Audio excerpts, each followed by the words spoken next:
Well, howdy, folks. It's time for Beyond the Smoke BBQ Talk. So grab your drink of choice and come gather around the fire as we talk all things Beyond the Smoke. Featuring pitmaster chats from all your favorite names in barbecue. We chat about competitions, pits, meats, and everything in between. From barbecue to grilling, from trimming to smoking, we got you covered. Got questions? Let us know. We're always happy to hear from you. Thanks for coming, friend. We're glad you're here. Now sit back, relax, and let's talk some barbecue. It's time to go Beyond the Smoke. What's up, boys? What's going on? What's up, Sam? Oh, another Monday. We're 49 episodes in, and it's still down to the fucking last minute on every show that we've had.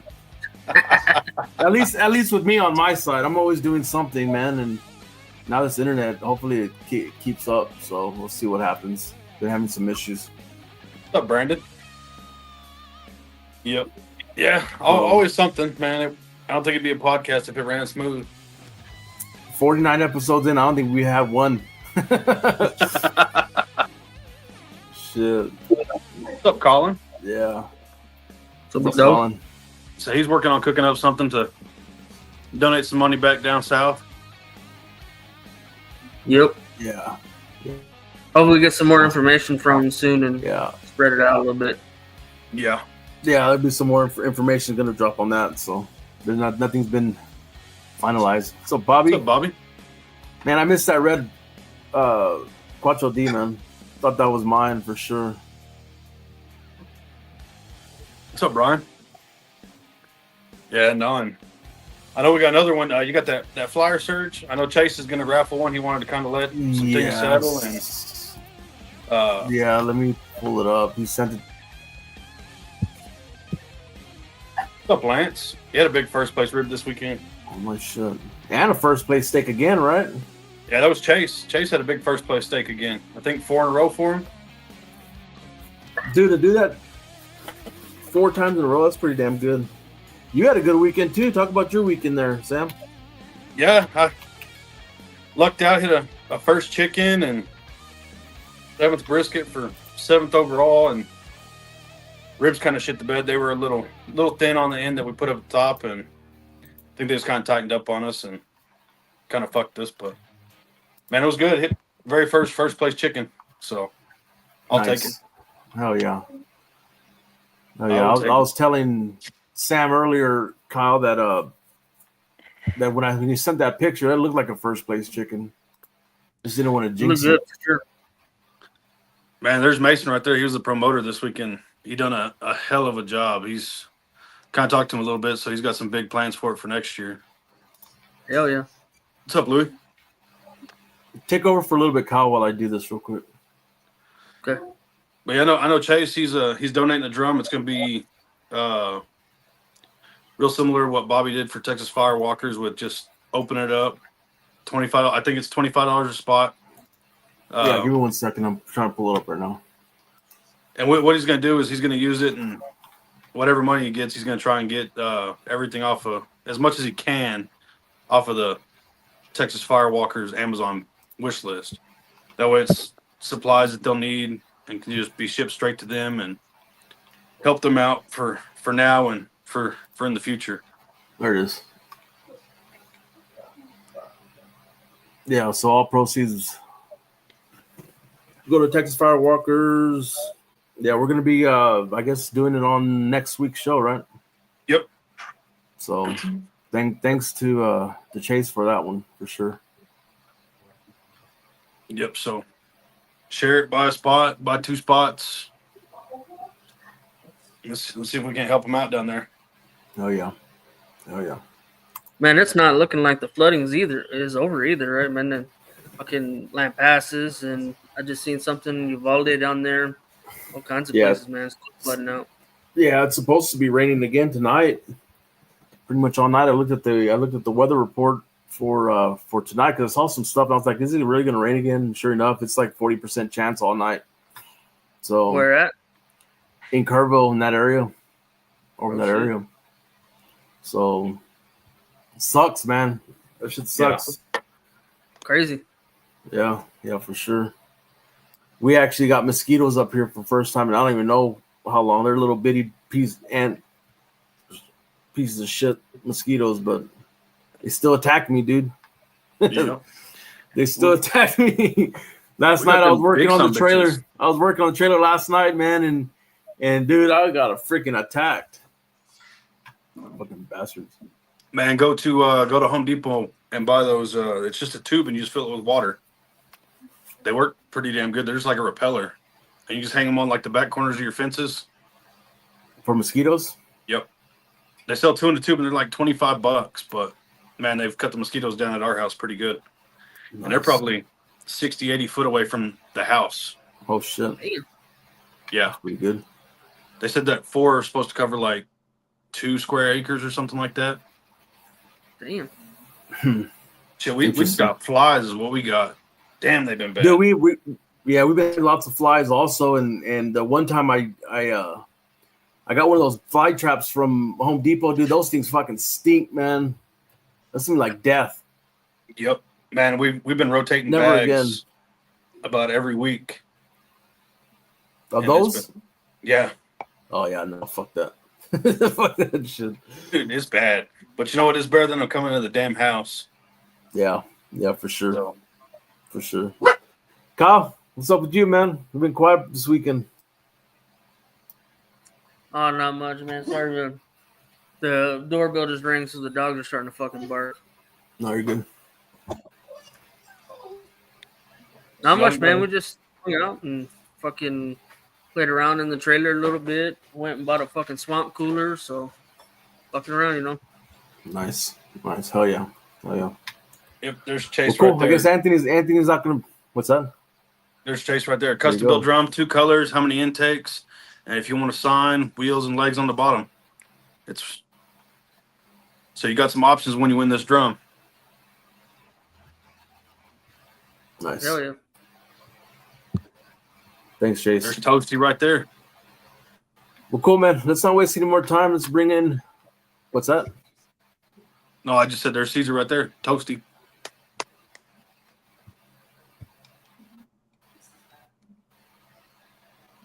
Oh, shit. Surge.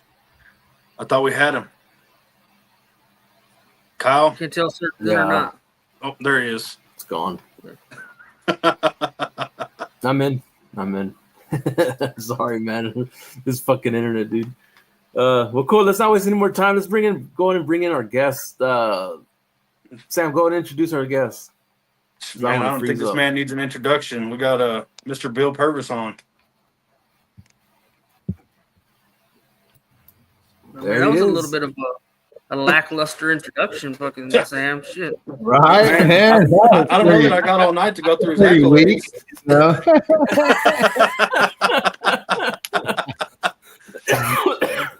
What's going on, man? Oh man, Shit, what's it's going all on, good. Bill? Thanks for coming on. Thanks for It's all coming good. on, I'm man. rocking the toasty koozie tonight. Oh shit! So, it's all good, boy. All good, man. Is that what you bought? Is that what you bought with your 99-cent donation? Right. You got from him? Give it right back to him.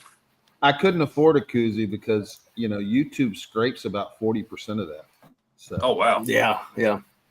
they take a pretty Yeah. big chunk of they take a pretty big chunk of it, So, and I think if you pay with like Apple, man, Apple takes a piece, StreamYard takes a piece.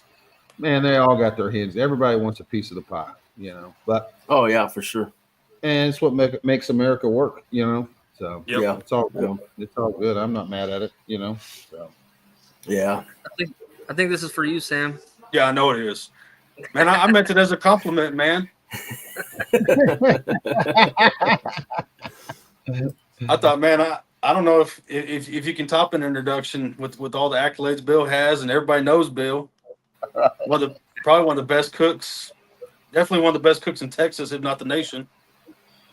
Well, you'd be surprised how many people know you and how many people don't, especially with social media. You think, you think you do, I've got friends of mine. I talked to a guy this morning, actually, and he was like, man, do you got a new sauce out? And I'm like, no, I don't have a sauce. Man, I saw something on your Facebook about a sauce. It's not an actual sauce. It's a brisket wrap. Oh, yeah. He's a good friend of mine, and he follows me on all the platforms, and man, he has no idea. And he's a barbecue guy, but it is what it is, so. Yeah. The algorithm decides what it shows people, I guess, And that just shows you like barbecue world is so small, but there's a lot of people out there who don't know barbecue. They like barbecue, love barbecue, but like my neighbor, he says that he goes to Austin all the time, and he's always trying to hit up these barbecue joints. Never heard of Ernest, never heard of the burnt bean. I'm like, well, shit, you know what I mean? It's like, and even when I was in line a couple of weeks ago, some of those people in line they didn't know who he was. They had no clue. You know what I mean? Yeah. So it's just it's weird to see it, from our perspective, and then from somebody who just loves to eat barbecue. I guess I don't know what you even call it. So yeah. Well, I think there's just so much information out there, and if people are on their social media platforms for an hour a day or whatever, man, they're funneling whatever information the algorithm thinks you want to watch. Right. Hold on, bro. Don't be downplaying Rudy's do that. Rudy's actually got some pretty good turkey. But the only thing I can say I really like there, but the turkey's not bad. Hey, you're getting Rudy's right down the road from you, dude.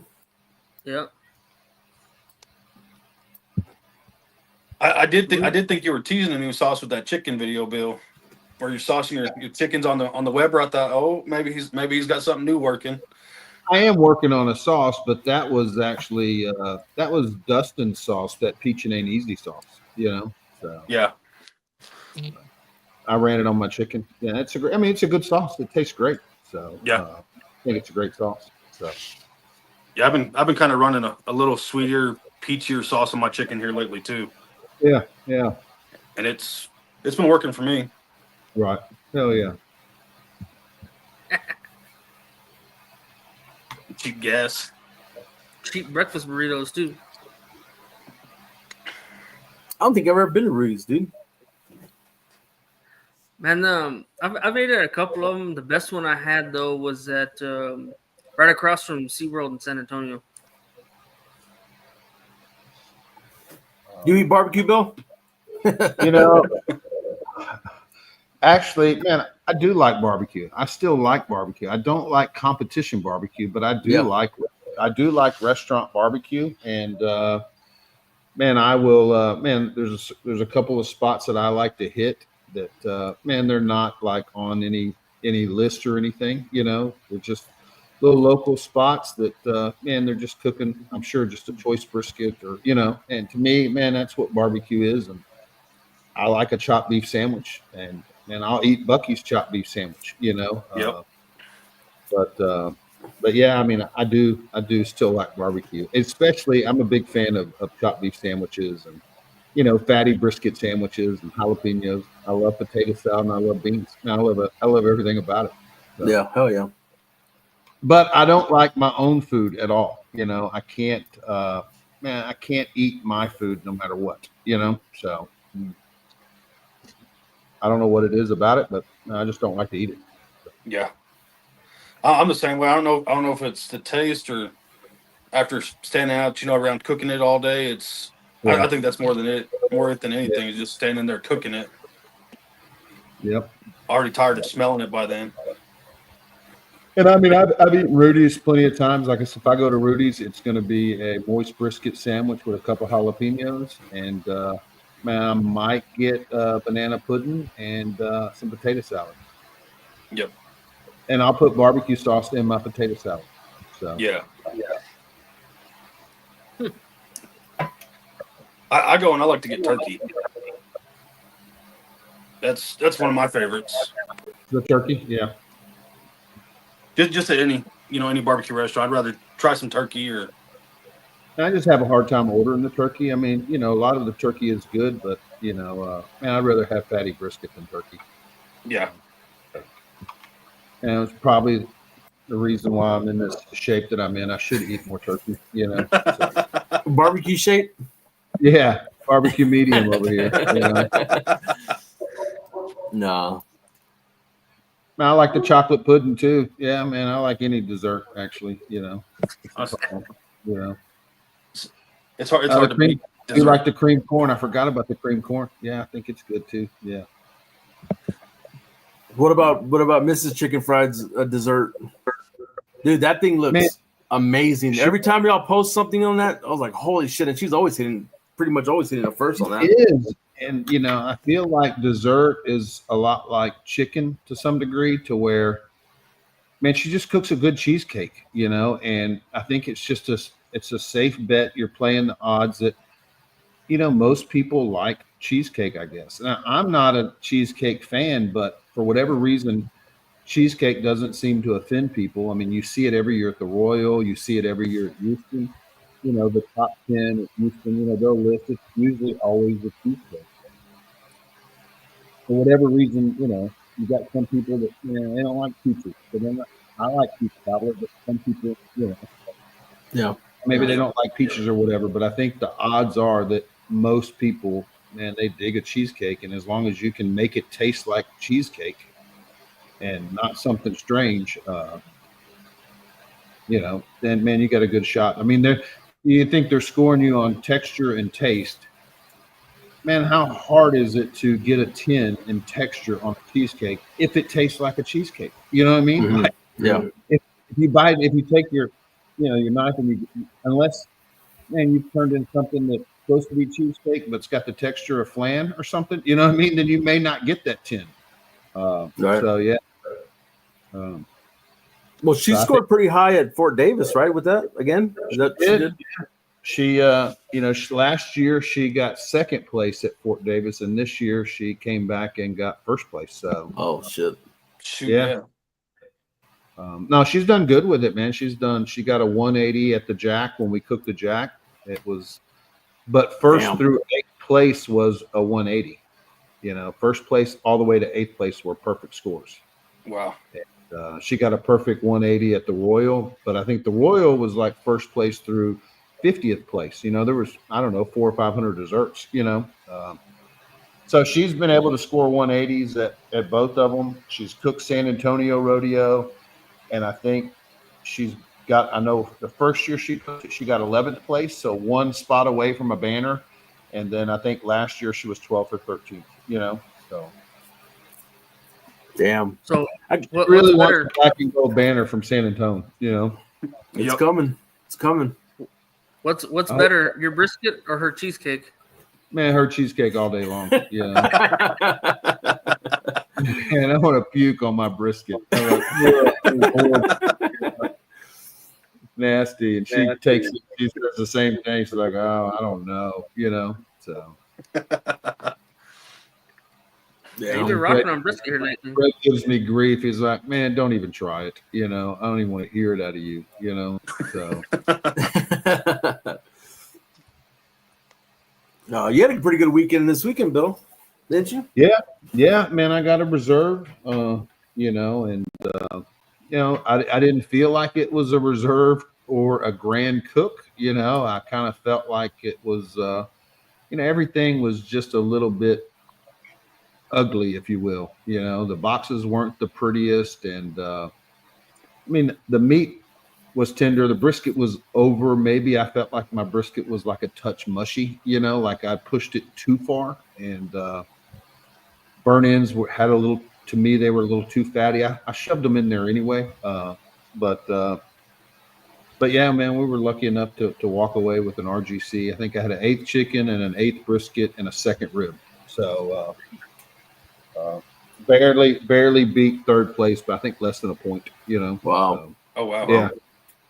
Robert Rocha put it on everybody. I think he was like 8 points above me. It was a decent sized gap. So, but I didn't even take a picture of my brisket box. It was so, man, it looked like somebody put slices in a box and stirred it with a wooden spoon. It was it was a rough one, man. Man, I ain't even taking a picture. This thing's freaking pathetic. I don't even think a filter could help it. So. Somebody texted me and asked me if you guys are cooking cheesecake on a drum. Man, she probably could. She's cooked them on the Traeger. She's definitely cooked them on the on a pellet grill. At rodeo you have to. At Houston rodeo you have to. And you got to cook them in pit. So we felt like the pellet grill was the best option for maintaining temp. So yeah. Yep. There's Caleb. Yeah, he's the one who lost all the weight. I'm trying to catch up. You're telling us backstage you're all packed up and getting ready to hit the road in the morning. Heading up to Utah.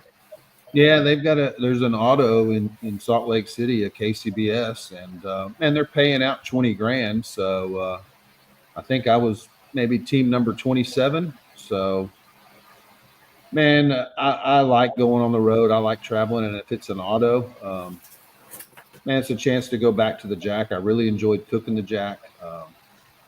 Like I said, it was and they got $20,000. So even if I don't win, hopefully I can maybe somewhat offset some of my expenses for going. So snag you some change. Yeah, but equally so, it's barbecue. I could go there and get my ass kicked and man, walk home with about $0 of that $20,000. So yep. I don't really know how it's broken out, but a lot of times those big payouts can be kind of top heavy. So, you could get an 8th, a 7th, and a the freaking 15th and an 11th, and man, walk out of there with $150 or $200. Yeah. Versus getting a 1st place and a 3rd and a 20th, and you get some high calls on a couple of the meets. Man, you can walk out of there sometimes with $1,500, $2,000, and man, you were 8th overall. Mm-hmm. But you paid. You helped offset. Like the shit's expensive. You guys know that. So. Yep. So. Yeah, for sure. You gonna throw legs at him, or you gonna cook some thighs and wings, or? Man, I'm gonna go thighs. I'm prepping for. Well, I haven't prepped. I'm gonna buy chicken there, but I'm definitely I'm pot committed on thighs. I've been playing around with legs, but I think for this one, man, we're gonna give them some thighs. No wings, just straight up. Straight thighs. Let me cook some thighs and just me on the thighs. Gotcha. Yeah, about the boxes these days. They're getting kind of complicated, but you think the simplicity still is king when it comes to that kind of stuff, or what are you thinking on that? Well, I mean, I think it's real in KCBS. You know, there's trained judges, and it's not very difficult to get a 9. You know, as long as it's man, your chicken looks good, it looks eatable. As long as it don't look like it's been drugged through the mud or any of your meats, for the most part, KCBS, man, they're usually pretty generous with the 9s on appearance. So to do any kind of tricky looking box or try to do some kind of home run box, it's really not necessarily needed. Okay. You put in good, eight good bones of ribs or even 6 good bones of ribs, and they look good and they look edible. They're not too saucy or not too dry. Yeah. Man, it's easy. It's a lot easier, I think, in KCBS to get a 9 versus IBCA or CBA to get that 10. Those judges they're just people off the street, and some people just have it in their mind that there's no such thing as a perfect barbecue, so they're not going to give anybody a 10. So. Yep. But yeah, I think for KCBS, man, it's appearance is the least of the issue. Worries. Yeah. You cooked Utah before? No, I've never cooked it. So it's it's high elevation, which is I think it's maybe 5,000 feet, which is maybe just a little bit higher than you guys. You guys are what, about 4,500? What's your elevation? I think it was it was close to 4,000. Are you? Yeah. Yeah, it was like 38 or 3,900 or something like that. I got you. If I remember correctly. So finishing temps will be a little bit different than what I'm used to, and I'm down here at sea level. Right. My brisket usually gets to 212, 213, which, man, I'm sure you guys probably don't get. I'm assuming yours is probably 209, 210, maybe somewhere in there. And man, they may be even lower up there at 5,000 feet. So, yeah. I usually take mine up 207. I usually don't push it past 207. Last year when I cooked Fort Davis, dude, that brisket went to 201 and it never fucking budged after that. So that was it. Yeah. 201. Man, I think I got third or fourth brisket at Fort Davis, and mine never got past 203. Okay. Mine got to 203 and just held there. And it was still tight, but man, it held there for a good hour. And I just kept mashing on it until she broke, and it took longer than normal for sure, Yeah. So big meats take a little longer, I think, up in those higher elevations. At what point in that cook do you say that you decide, it's time to pull it? Man, it's all on feel. I'm with that. I know if I'm putting that thermopin in there, and I don't care what the number is. If I'm putting it in there and it's tight, it's going to be tight when I slice it. So, and even, man, at 203, man, it's tight, but I'm checking it every 15 minutes because I don't want to miss right. it. Right.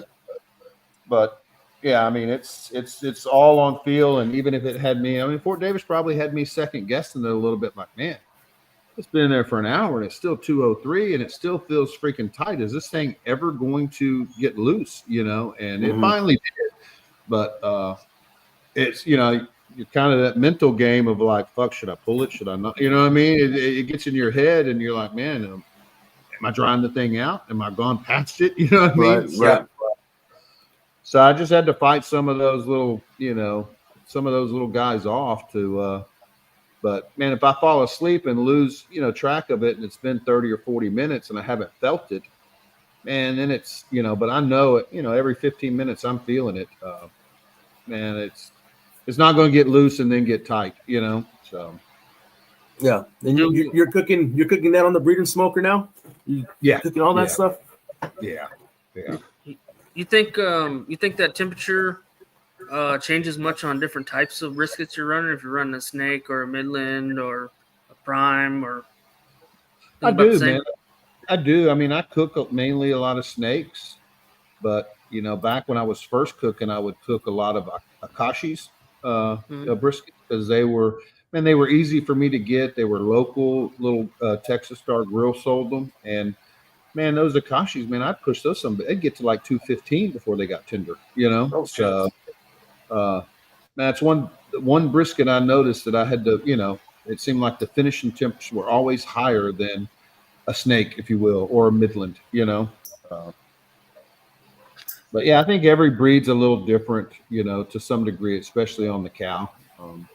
You know, Midlands though, they may not look very big, but they kind of blow up a lot bigger than maybe you know, some of the other brands. Just, you know, you look at it, you think, that guy's kind of thin, and then you cook, man, it's so much filled out, you know. So whereas, you know, a snake will blow up some, but I feel like a Midland will blow up a little more, you know. Yeah. One time when I cooked on one of those Midlands on the caddy shit, I thought that fucker was gonna get stuck in there.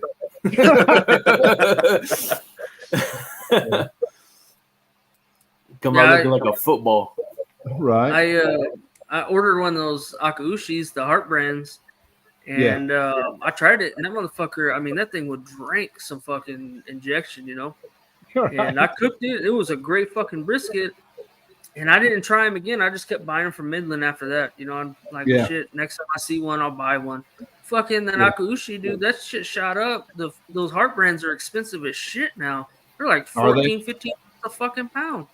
Wow. Yeah, I haven't cooked one in years. And man, I remember back when I was cooking them, it was always a risk because, man, whoever their guy was that was like trimming them off the cow, man, he's like Edward Scissorhand, man. He's like, man, am I gonna have a gash in this one? You know, it was rough, man, yanking them off, you know. So, but yeah,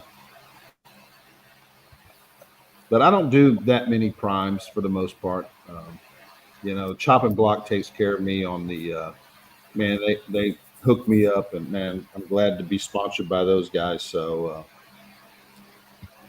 And they always got good snakes, you know.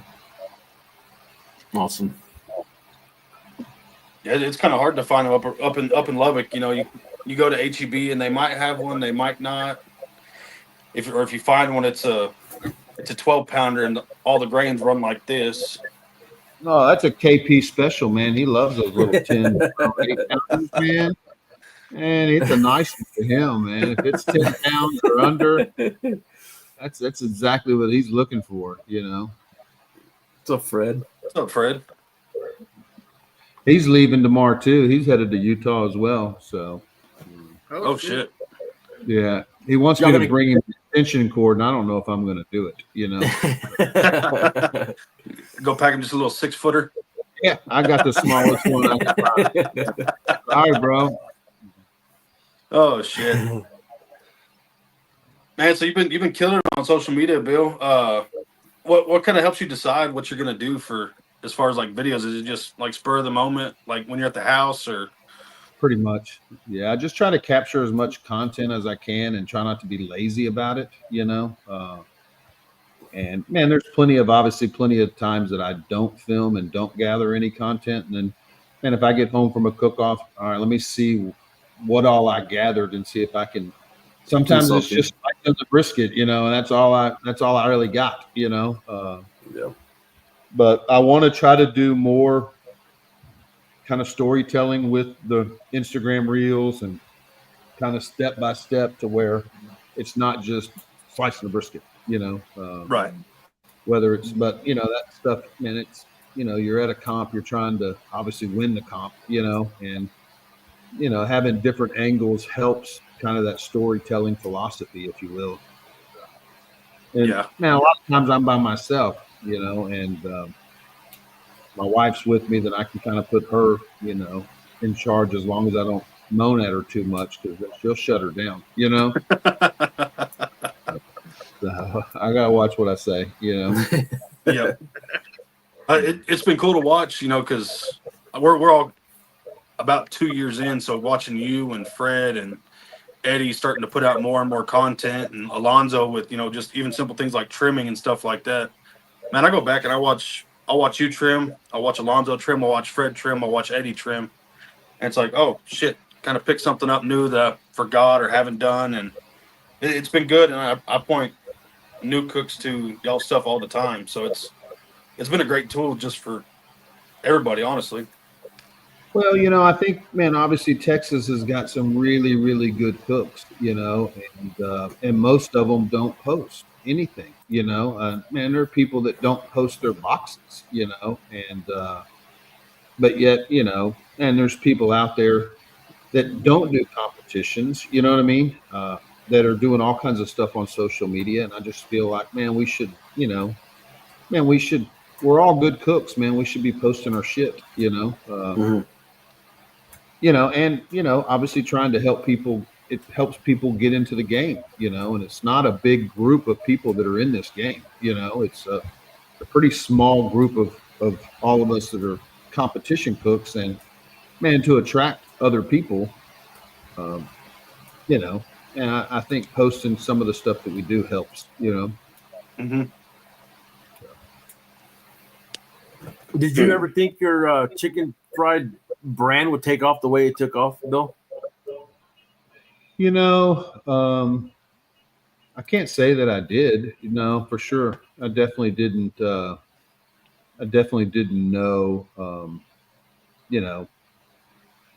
I was just having fun, and just having fun and seeing others, Phil's a good friend of mine, and watching him and his growth and his success. And really, I just didn't want to go get a job. I lost my job during COVID, and I was, I'd gotten a nice severance from COVID to where I didn't have to go to work. It's like, well, let me see if I can, get some products out there that, people will buy, and, maybe it'll offset me having to go back, and the challenge is still there. I'm not out of the woods.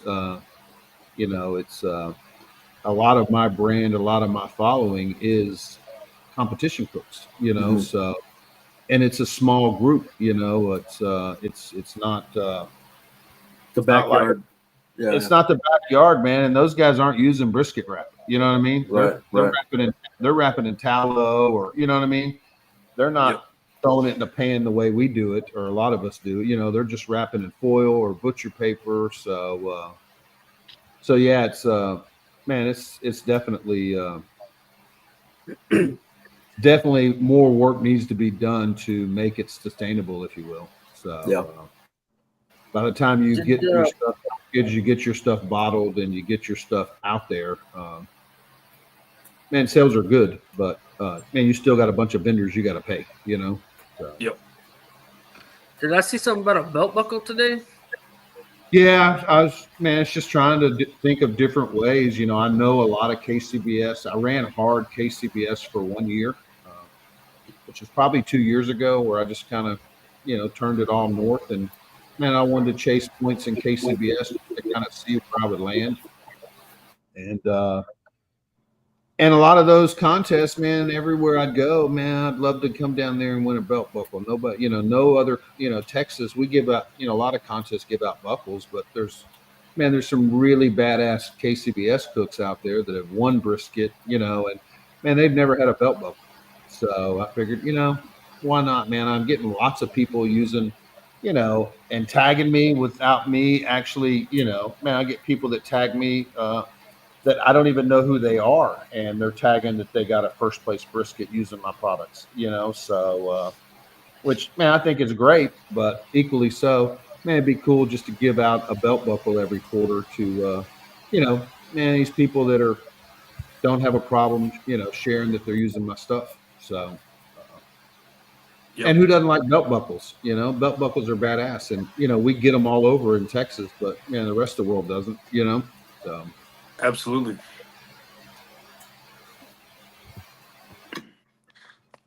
So you got anything new in the works that you're doing some research and development on, as far as another rub or?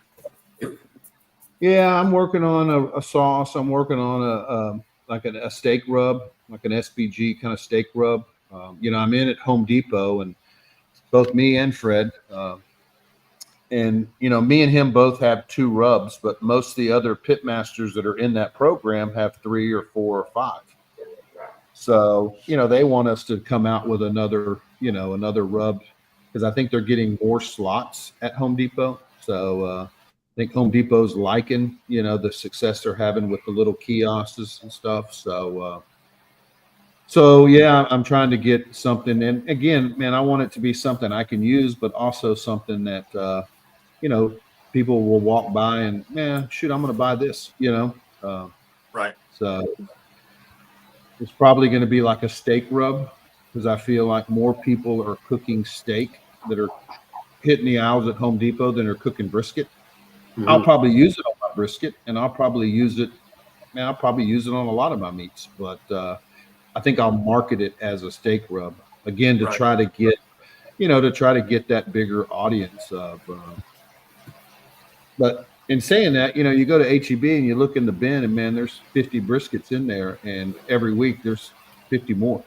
So Yeah. man, there's a lot of people, and these are briskets that I would never buy. They're like, man, who's buying that thing? It's got no marbling, but somebody's buying them, So Yep.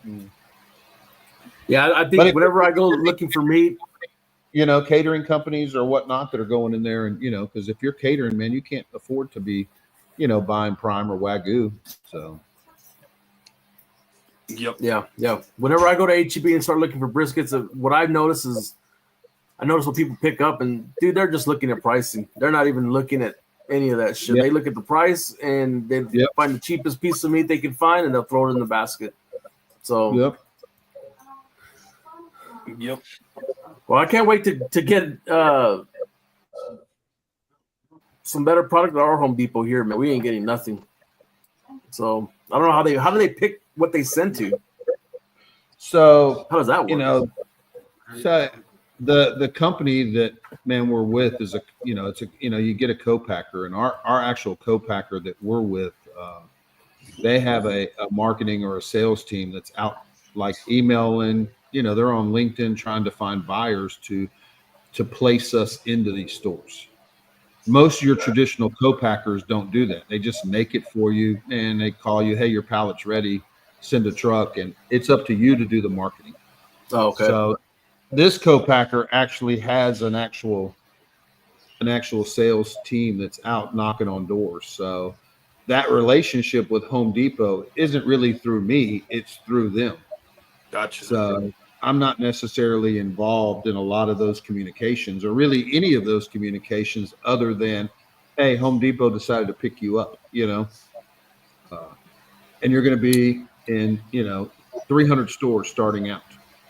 And it was the same for all of us. We're all going to be in the 300 because Home Depot, I guess they're not going to, man, they got over 2,000 locations. They're not just going to give my co-packer the green light on 2,000 locations. So they'll put their toe in the water with 300 or 600 locations. And, if the demand is there and the product's moving, then, they'll expand on that. So, but they don't really tell us, actually which stores. We see the reports, but it just shows that it's going to a distribution center. So it's not as if we can track down. So I have to actually do just like everybody else. Man, I go to Home Depot's website, type in Texas rib grind, and it'll show me the stores that are around me that have it in stock. No, nice. I did see that Pinkerton's got into Walmart over here, so they got their sauces. So yep. And then including all the Blues Hog stuff. That's all. They pretty much had all the Blues Hog sauces. Yeah. So that was pretty awesome to see that. Yeah, the co-packer that we're with, they really kind of focus on the home hardware sector, like Ace Hardware, Cabela's, Bass Pro, Home Depot, Lowe's. That's kind of their little wheelhouse, if you will. Mm-hmm. They don't really chase grocery, and so I'm exclusive with them. So, man, it's not really advantageous for me to go chase grocery, just because it would be I would end up having to buy pallets of it, get it to my house, and then me having to ship it all. Where right now, man, when they sell to Home Depot, they handle it all. Yeah, they just send me a check every month, which, man, I like that. So. It's the way you want it, huh? Yeah, that's the way I want it, man. I'm a one-man show. I've got a shop, but man, I can't fit. If HEB wanted to place an order with me, man, I would struggle. Yeah. Do you see a big difference between a backyard seasoning and a comp seasoning? Man, I think for the most part in competition, man, you can, as long as it doesn't taste terrible. I think you can, it's a tenderness game, it's really just a texture and tenderness game. And as long as whatever rubs you're using, I've had plenty of rib walks with stuff from HEB, so starting out, I was buying different stuff from HEB. Didn't, the barbecue store wasn't exactly, I don't think it was, maybe it was around, but it wasn't as prevalent as it is today, so I do think, man, you can probably get away with just about everything but rib grind and sweet grind, so.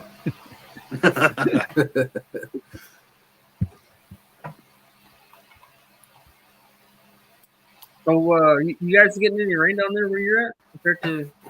Man, it seems like it's always raining down here, man. It's on and off. I thought it was going to rain today, it's overcast, and, I had the trash can outside. I was trimming stuff, and, didn't want any flies in the shop. Man, I kept looking like, man, I better take this trash out. It looks like the bottom is about to fall out. So. Yeah, it's we've had nothing but a bunch of rain. Fucking rain and mosquitoes the size of a fucking fist and alligators and all kinds of shit, huh? Well, man, the mosquitoes aren't near, you guys are, I don't know how close you are, but to me, you're close to Lovington, New Mexico. They got an IBCA there every year, and I've cooked it a couple of times. I've never seen so many freaking flies in my life. And I'm like, man, this place is covered in flies, and it was crazy the amount of flies, That's just more flies in Lovington than Australia, Bill. Oh yeah, for sure, man. For sure, dude. Lovington was covered up in flies, And they attack you too. These damn flies. They'll bite you. They'll bite the shit out of you. They'll haul off a piece of brisket if you're not careful, Uh-huh. Yeah. That's how the damn mosquitoes been. A piece of brisket, So. Yeah. So, Bill, question I got for you: how long has your podcast been running? Man, I guess it's been over a year because I did a New Year's resolution, which was not this last New Year's, but the New Year's before that, and I did a post about, man, a New Year's resolution. I want to start a podcast, and man, within probably 3 weeks. Me and Phil got together, and Chris Schaefer from Heavy Smoke and a bunch of them, and man, we had kind of the first pilot episode. It was probably at the end of January, beginning of February, and man, we've been showing it every week since, for the most part. Yep. So I'm looking at 65 episodes deep already. Yeah, could be. Yeah, we've missed a couple of weeks, and we're not going to have one this week. I'm driving tomorrow to Utah. Phil's in Australia or New Zealand. So I've told him and Wes if they want to run a show, they can, but I'm going to be on the road. So, yeah. And I don't think, and talking to Phil the other day, man, if you're not going to be there, I'm over here. I think he's going to be freaking hunting elk or red deer or stag or something over there. So, yeah, it looks like Phil's having a little more fun. Yeah. Yeah, he's having a little more fun. You're going to slow him down there, Bill, to be on a podcast. He already told me he needs a vacation to recover from this one because, man, he's just he can't wait to get home and rest, so. Shit, he'll be back on the road, you know it. Oh, yeah. He ain't sitting still. Yeah. No. So he'll be home come home on a Wednesday, find a comp on a Friday. Oh, he will. Yeah. Man, Bill, so we do a thing. We call it the Dream Team, and it's four teammates and a box runner. So it can be like your Mount Rushmore. It can be 4 guys you want to take to go in the Royal, the Jack, or just 4 guys you want to cook with and your honorable mention. All right, let me grab me a drink real quick. 2 seconds out of the pitch.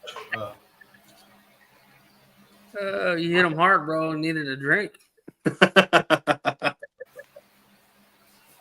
I freeze again? You're fine. Your voice isn't frozen. Just your face. Oh. 4 people, huh? Yep. And then you got your honorable mention, which would be your box runner. All right. Well, man, I got to go with Fred. because man, he's had more first place briskets at the Royal. Man, he took Memphis in May this year, got another first. So he's the luckiest sumbitch in the world when it comes to brisket. But man, also got to pick my boy Phil. Most of those briskets have got some of LC Barbecue's products in them. So I would say probably Brad Leiniger would be number 3. Kind of refer to him as the GOAT. Especially man, that guy's killing it. He's just hammering it. The 4th spot. Maybe Tim Shearer, Blues Hog. He's man, he don't cook a lot, but when he shows up, man, he'll pounce them quick. Probably Tim. And can I have my wife running the boxes? Because that's kind of good luck, with the wife. I don't know. Can we do the wife running my boxes or what? It works for us. Okay. That's solid. Freaking all-star team. Yeah, I know Tim showed up in Vegas and he put a whooping on us. Yeah. Man, he doesn't cook. Man, he probably does 2 or 3 a year, and man, he's going to win 1 or 2 of them probably. Mm-hmm. He showed up in Pine Bluff. They were giving away $15,000 for GC last year, and man showed up and ended up. Next thing you know, man, they're calling him out for grand, and he probably hadn't cooked one in 3 or 4 months. So I think it was RGC though, right? I think he reserved No. that one. I think Sweetie was RGC. I think Tim was GC. Maybe. I think, So we got somebody who's got a question for you. Maybe you can help him out.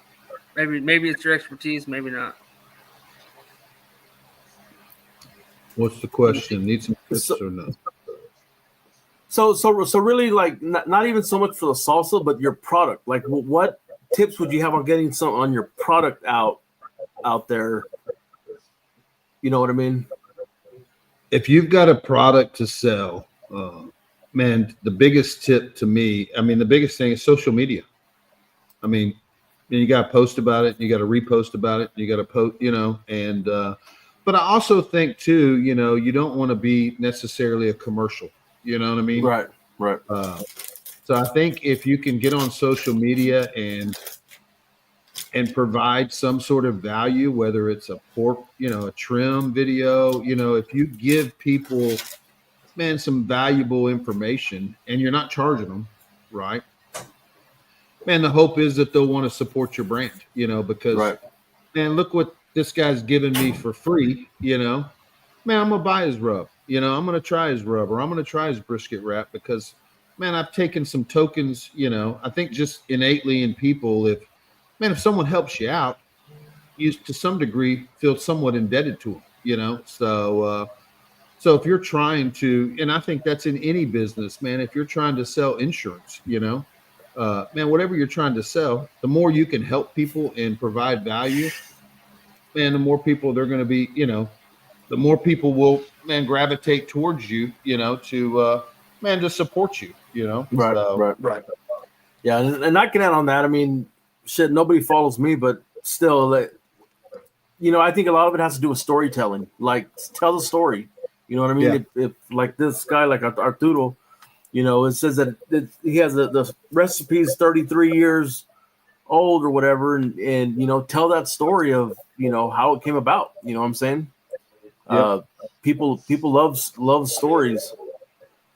There's a famous when I got into photography real big. There was a page I was following, and this dude has millions of views.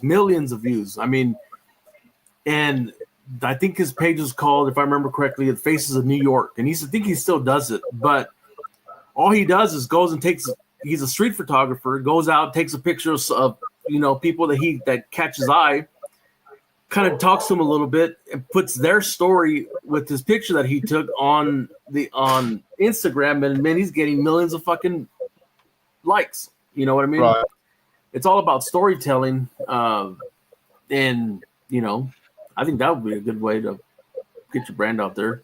But yeah, the algorithms are, the algorithms of social media have changed so much to where it's really, man, it's advantageous for, like newer channels to gain traction if you put out something that's good and people want to watch. Man, they got the computers that will freaking tell that, man, Chicken Fry released this brisket trim video, and man, everybody watched it. It was 20 minutes long because I did that right before I did my podcast. I released a brisket trim video on YouTube that was about 20 minutes long of showing how I trim a brisket. Mm-hmm. It got a fuckload of watch time. I mean, people were watching it, and I've met people at comps that say, man, I've watched you trim 2 or 3 different times. And YouTube knows that if people are watching it, man, they're going to shove it out to more people, and they're going to keep pushing it. It's going to keep showing up. And whereas I think like the old days of social media, if you're friends with 100 people and I'm friends with 100, if those 100 people post something, man, you're going to see it. Man, now it don't matter. And I don't think Facebook, Instagram, any of those people care about who you follow. They care about who you watch, and they know who you're watching. Right. So right. if I follow Surge, but I never watch any of his shit or I never like it, man, they're going to stop showing me Surge's stuff, But it's whatever's being engaged with. If I don't follow, Sam, but every time Sam posts something, man, I'm watching it. They're going to keep serving me Sam's content because they want me to stay on the platform longer. Right. And then they're going to take Sam's content and shoot it to other people like, hey, man, everybody seems to be paying attention to this guy. Let's show it to more people and keep showing it to more people. Mm-hmm. So it's more interest based than it is, follower based as far as. So if you're trying to start something, you put out, work on, which is what, man, this is stuff I'm telling myself. Try to develop better content, better storytelling to where, man, people are going to stay glued to watching your stuff. And then, man, the algorithm, they're all fighting. Instagram, Facebook, TikTok, they all want the viewers on their platform. Mm-hmm. And you're going to use your content to keep them there if it's stuff that resonates with people. You see what Sean's comment on that? If you say LC 3 times in a mirror, Phil will appear. Shit, I might put a mirror in my trailer and hope he can come help me. Right? Man, I've called him before. Yeah, that whole algorithm, man. That's a tough cookie to figure out. You know what I mean? Right. And if it was easy, shit, everybody would be doing it. Yeah, that's it. I mean, you just pay attention. Like I said, if you're thumbing through it, you see some people that maybe don't have that many posts, but man, they've got 1 million followers, but they've only got 70 posts. Man, maybe their content's probably pretty good. Mm-hmm. Yeah. So. Yeah. And consistency has a lot to do with it also. I mean, you got to be consistent. I've heard, people, you got to post, 2-3 times a week, and shit. We're all busy, right? So it's kind of hard to do it for sure. Man, I think that stuff helps. Definitely consistency, but I do think that, man, being consistent and trying to improve with every stuff you put out there, try to continue to evolve and up your game, and man, Alonzo's in the chat, man. And, me and him, man, we talk pretty frequent, and man, it's always growing. It's always changing. And if you go back and look at some Alonzo's videos that he did, 3-4 years ago, mm-hmm. man, it's a night and day difference, Right. But you can take anybody, you can take anybody that's got 100,000 followers or 200,000 or whatever, and go back and look at some of their, if they have it out there, look at some of their original content. And man, the only way you get good at making content is making a bunch of bad content, Right. So, right.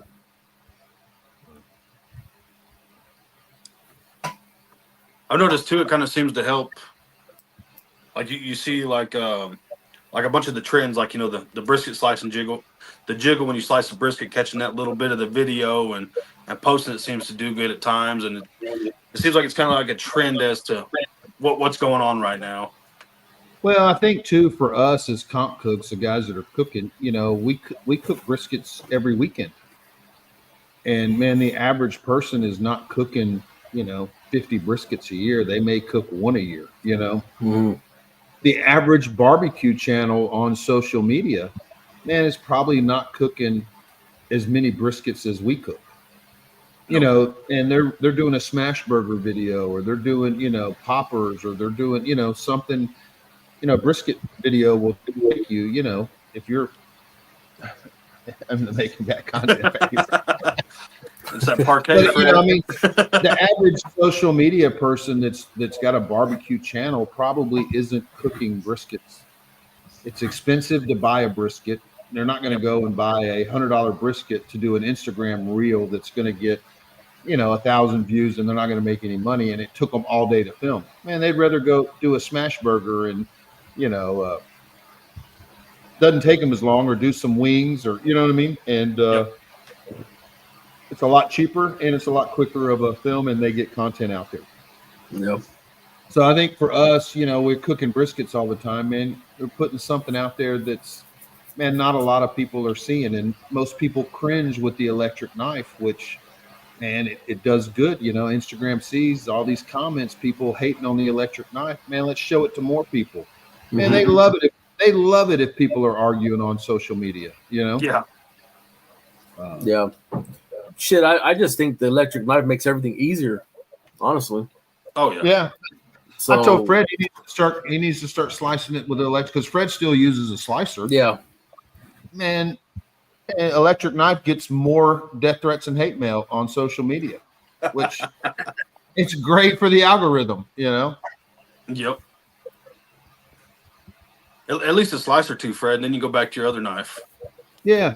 Get the video. And I love the haters. When I see haters, man, it's okay. That video, especially now that I'm monetized on Facebook, because as you grow, to me, social media, man, you reach a point where they, you end up getting monetized. Like YouTube is monetized and Facebook is monetized. So I get videos, if they get a shit ton of views, man, Facebook's paying me money. So the more, and I've got two right now that are just, man, I don't know, one of them's at like 800,000 views, and people are still sharing it. People are still making comments, and man, they think it's AI, and this is not real. Is this Jello or cake, or you know what I mean? And I think I should do a series. Is this Jello or cake or real? You know what I mean? So, but do you get a lot of hater comments on your stuff, Bill? I'm sure you see a lot of it, right? Oh yeah, for sure. Man, I love it too. And man, I get a lot of people giving me brisket tips, that off, and man, I love it, Have any of those tips ever made you think, damn, that's actually kind of a good idea? Not really, And then they'll start arguing in the comments, somebody like, do you know who you're talking to? And then, man, I don't even, half the time, I don't even have to defend myself. Somebody, man, will pipe up in there, Yeah. So, and usually it'll be another comp cook that I know, but. Do you ever give anybody tips while at the grocery store? People are looking for meat, and like I said earlier, a lot of people don't know what the hell they're looking for, and any of that kind of stuff. Just yeah. Man, I've had it happen plenty of times where I've been in the HEB or the grocery store, and man, people have flagged me down, asking me, especially when Barbecue USA was on, that show got me a lot of exposure. So now I walked into even the meat market, at HEB, the guy that ran the meat market, he had watched the show. So when I walked in there, he was, whoa, man, I saw you on TV. You live here, you know what I mean? And but yeah. Well, that's where I learned from chicken fried was from Barbecue USA. So right. Yeah, right. He just laughs and hangs up.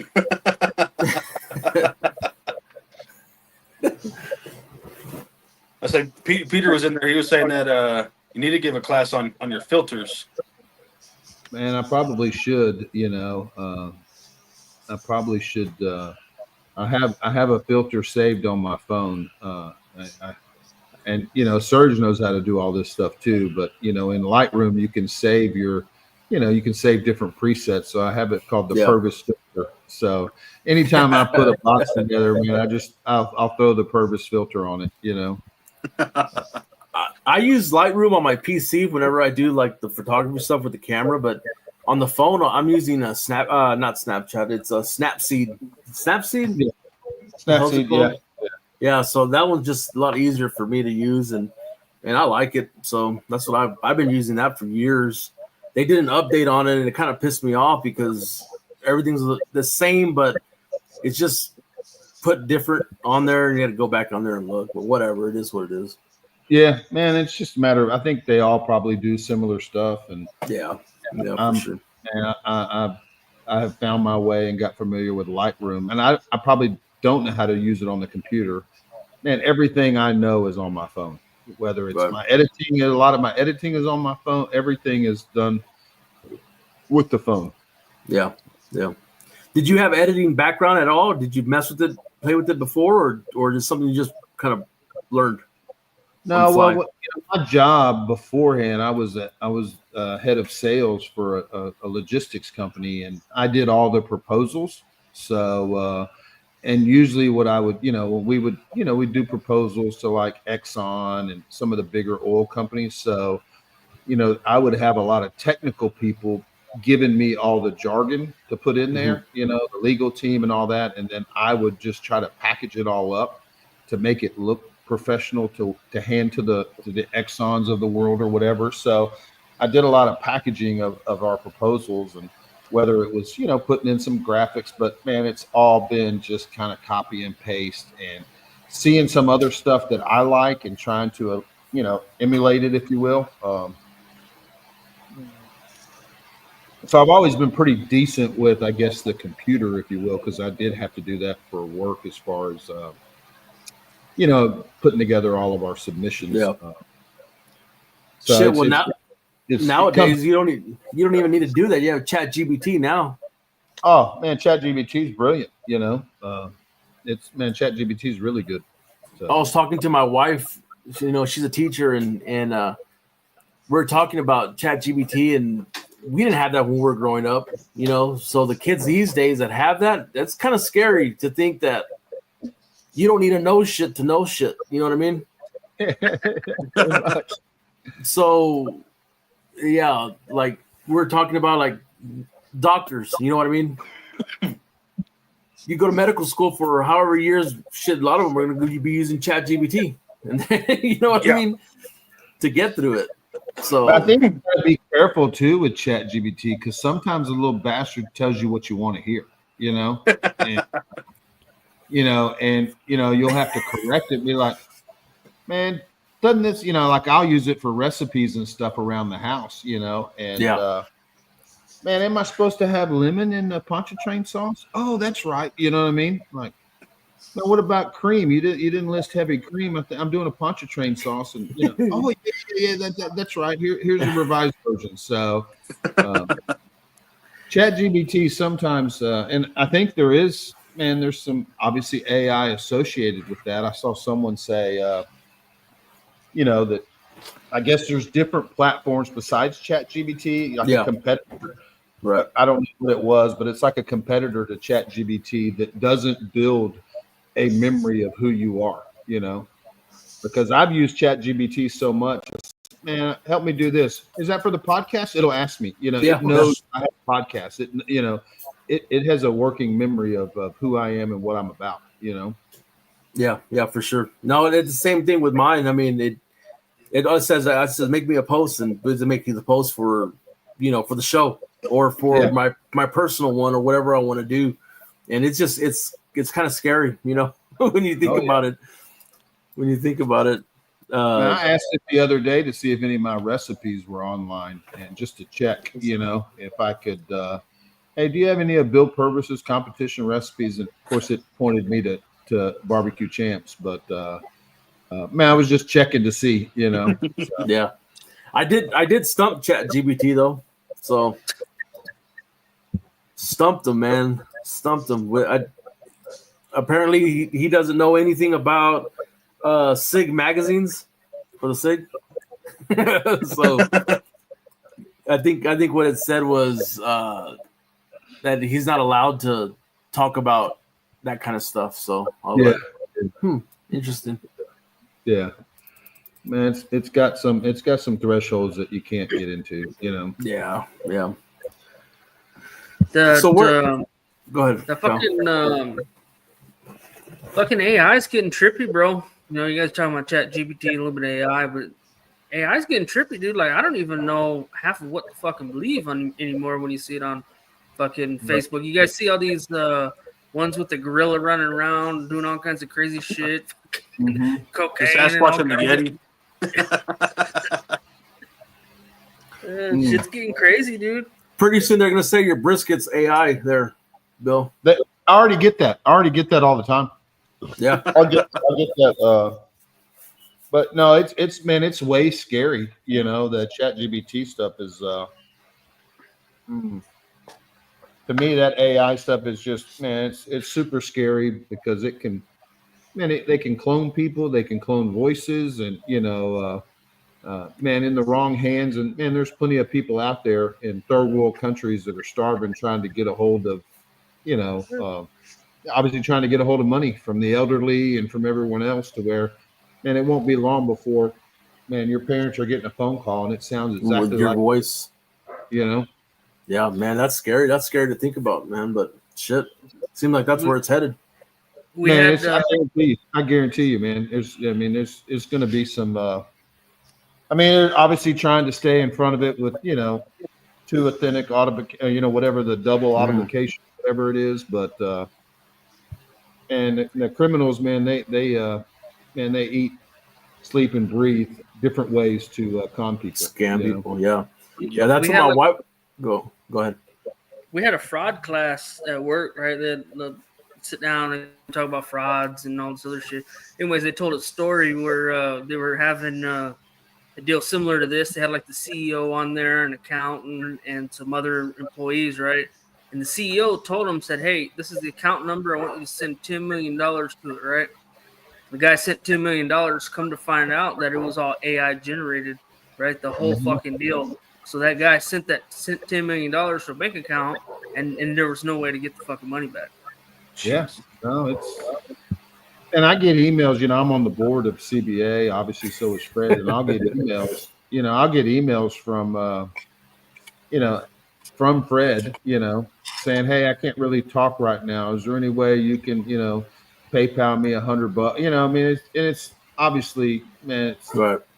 You know that it's fake, you know, but man, they're out there, and we had it at our office. You know, they would, you know, we were where I used to work. We probably had 300 staff.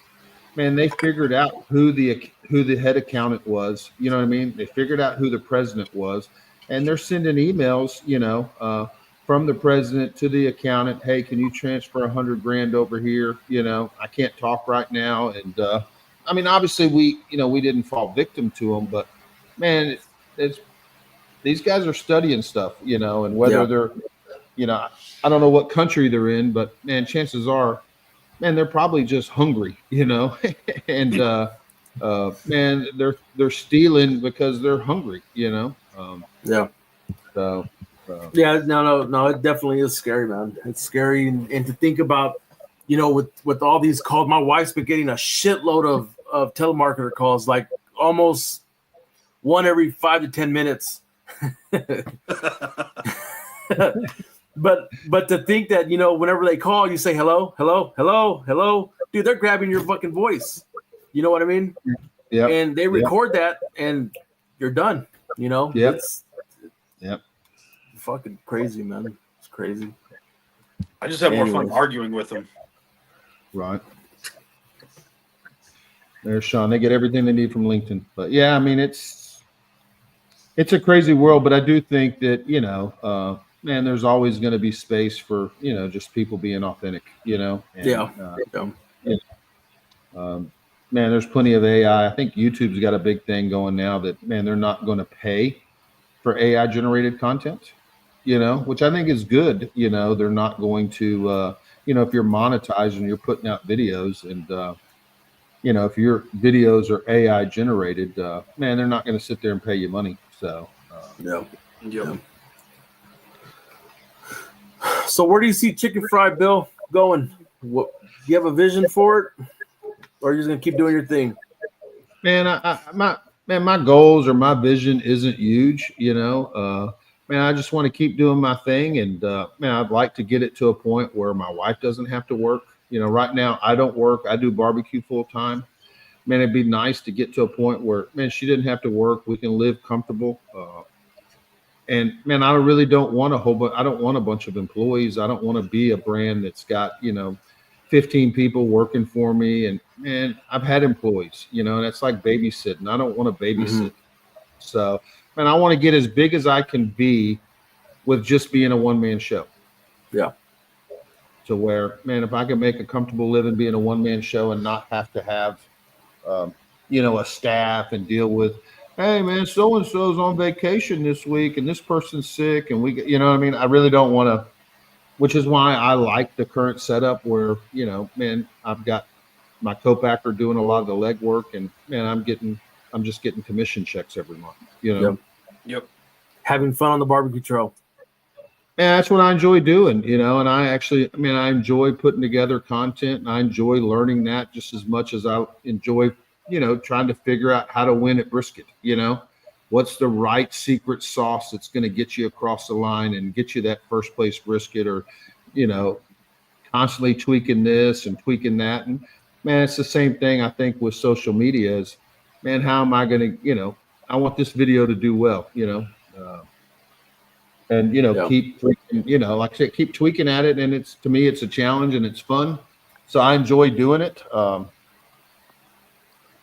And man, I feel like I'm living my best life. I'm enjoying where I'm at right now too. That's awesome. That's awesome. Yeah.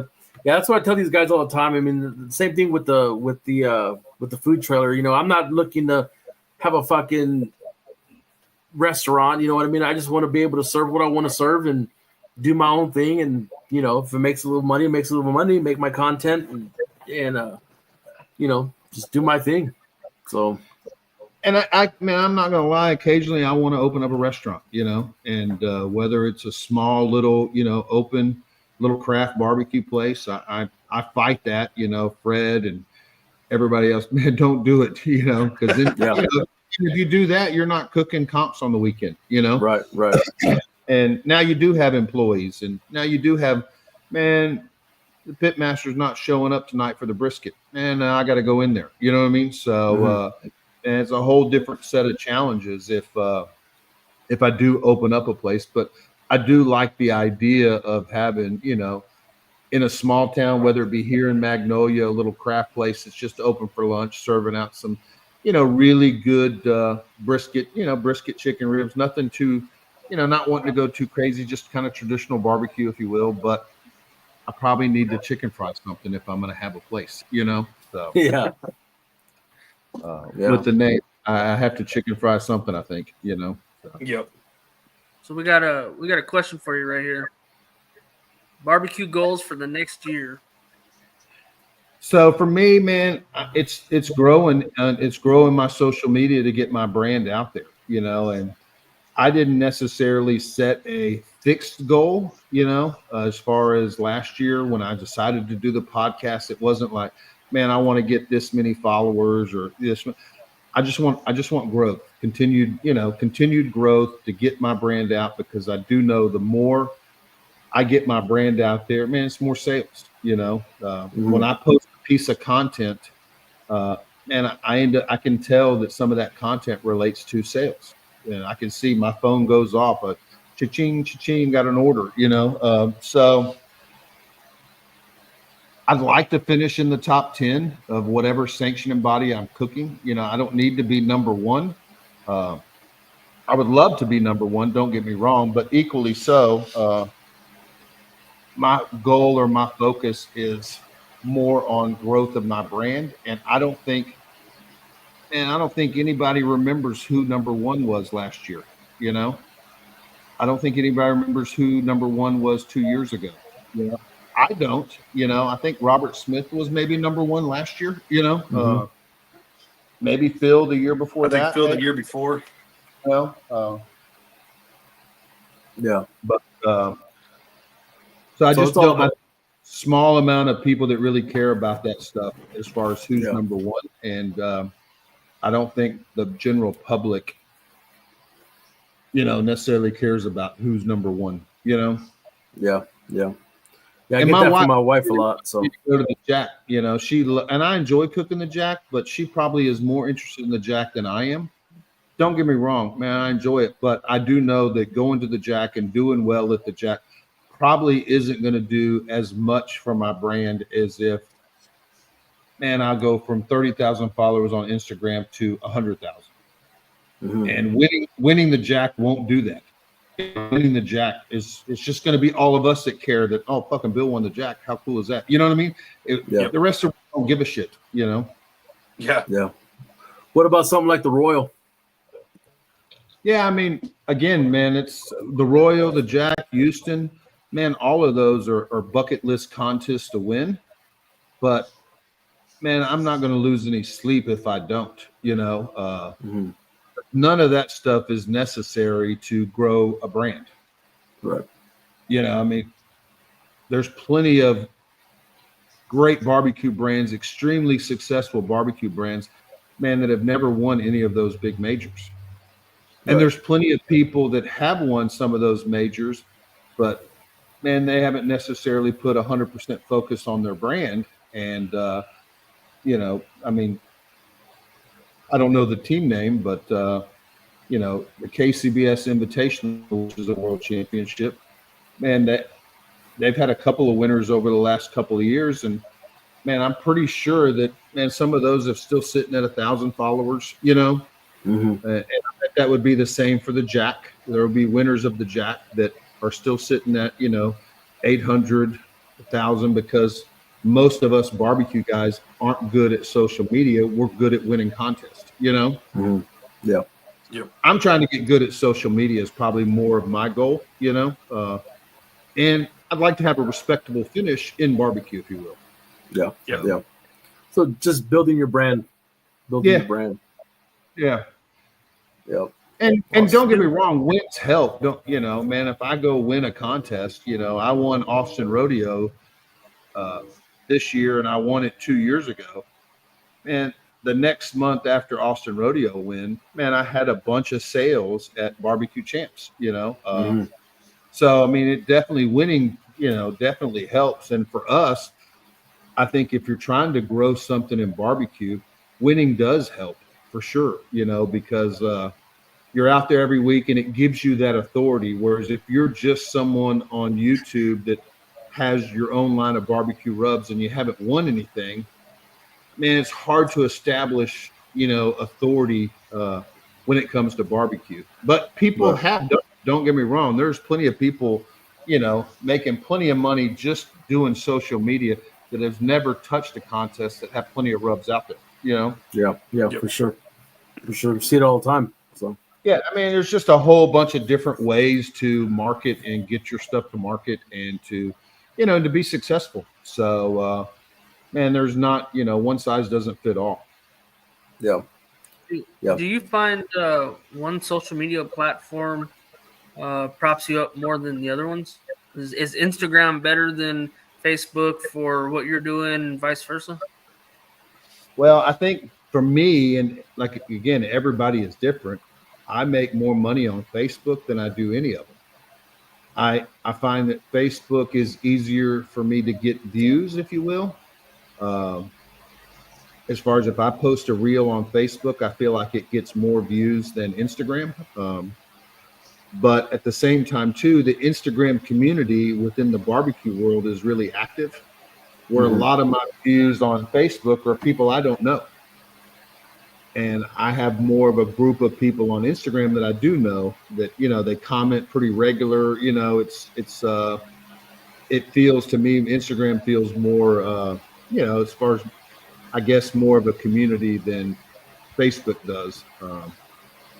So I end up gravitating towards Instagram more than I should. I really should be putting more stuff on Facebook or YouTube, but like I said, I think everybody is different. I mean, some people would say TikTok is, they get more traction, but Instagram has my biggest following, and that was largely due to one video kind of popping off, and I ended up getting 6,000 or 7,000 follows from an 8-second rib box. Yeah, it was just a quick scan of a turn-in box at Carfest, and it was like an 8th place rib, but the ribs looked good and everything, but it was just a little 8-second video, and that thing got like 1 million views and 6,000 new follows, and everybody was sharing it. Man, I couldn't time that, but and I have no idea how that video, now I can't break down the science, because I would love to do it again and get another 6,000 or 7,000 followers. Yeah. I've tried reposting that same bitch again, and it didn't work. The stars aligned for that one, huh? Yeah, man. I may try and repost that bitch again just to see. Well, awesome, man. Well, Bill, just to let you know, I know you probably know, but this show is your show was a big inspiration for this one. So, whenever your show came out, I was like, man, that's awesome. And I talked about it before. I actually had a dream of us doing the show, and we made it come to life. So, man, I appreciate everything that you do for the community, and you've always answered questions, and you're always there, man. So it's awesome. Man, I think it's great, bro. I mean, I think it's great. I think you guys do a far better job than us. You got great graphics. You've got a hell of a producer. It's probably just, you guys together. But, our guys usually asleep at the wheel, if you will. But I think it's great. I think it's great that, Rob Rob was the first one with the So Smoking Gooder show, and I didn't want to pick a night that he's on, and I'm glad you guys didn't pick a night that I'm on. That way we can all have different nights. I think it's great. Yeah. And it don't matter if we have the same guest or different guests, man. It's all just, people are going to pick up different things from different shows, and I think it's all good, man. It's all barbecue, Yeah. That's what we do it for, right? For the love of barbecue, So it's just growing. Barbecue's a family, It's just it's one big family, and we come from different walks of life, different industries or whatever. But that common thread of smoke, fire, and fucking turning in that clamshell, keeps us all connected. Yeah. That's what I like about about the whole barbecue podcast. You talk about everybody has their journey in barbecue. Everybody's on their own specific journey, and I just think it's fascinating, and it's pretty cool to to hear other people's stories. Not so much about competitions or what everybody's doing, but just there's people out there that do barbecue every single day, busting their ass, and nobody knows who they are, right? Yeah. But they're on their own journey, and they have a passion for it just like we do, but they don't have an outlet. You know what I'm saying? So, man, I love barbecue. I've loved it my whole life, and I've hated working my whole life. So, and if I can do more of what I love, and hopefully it doesn't turn into something that I hate, man, to me it's a win-win. Yeah. If I can get up at 2:00 in the morning, to go take pictures fucking at Ernest's place when I can't even get up to go to work, you know what I mean? At 8:00. So my wife, oh shit, man. But it is what it is, and that's barbecue, man. It's barbecue. That's why we do it. So yep. I do have a question, Bill. Do you know if they're doing? Don't want to go to work. I don't want to work. I don't want to go to work. Yeah. Yeah. Do you know if they're doing that big dove hunt after that contest this year that they did last year? Which contest was that? That dove hunt that they did after that Sunday dove hunt y'all did after that CBA contest, I believe? Yeah, I mean, me and Phil did it, but Ernest's deal wasn't necessarily connected to that contest. Okay. You know what I mean? Yeah. No, his dove hunt is not. It was an open invitation to barbecue pitmasters and restaurants and competition guys. And actually, there was more restaurant people there at the dove hunt. There was only 2 or 3 of us comp guys. All the rest of them owned restaurants. Gotcha. So.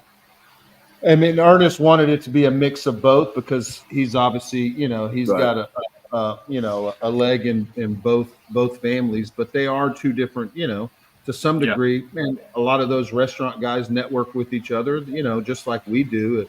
Man, they're trying to, serve brisket to the masses, and man, those tips and tricks are a lot different than our tips and tricks, Right.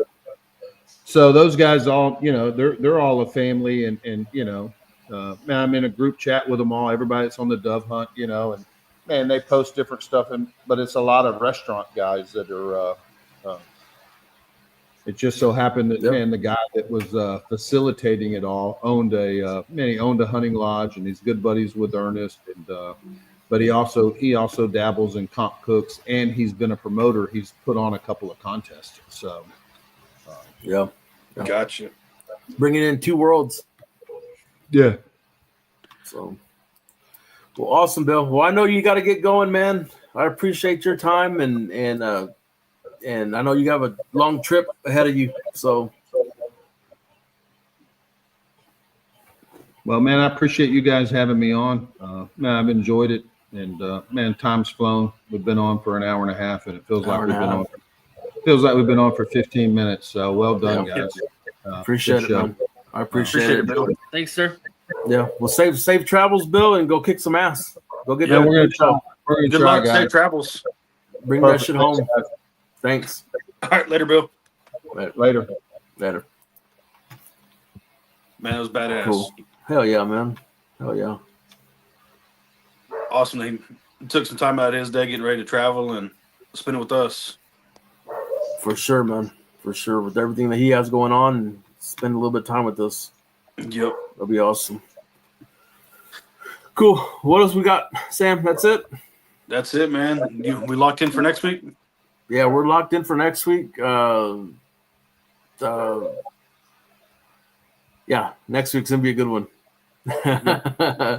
We'll hold off. I wasn't going to spoil this one, so. No, we'll hold off on it. Now, it's a big guest. Let's just say this dude's well known. So worldwide. So he did confirm, but I think I would hold off on it until we release it. So cool. Sounds good. Cool. Well, appreciate y'all coming on. Everybody that stayed on, hour and 32 minutes, and we'll do it again next week. All righty, boys. We'll see y'all. Cool, man. Thanks. Right. Later. This is Parrish Randall, and this concludes this episode of Beyond the Smoke. Thanks for stopping by, friend. We hope to see you again real soon.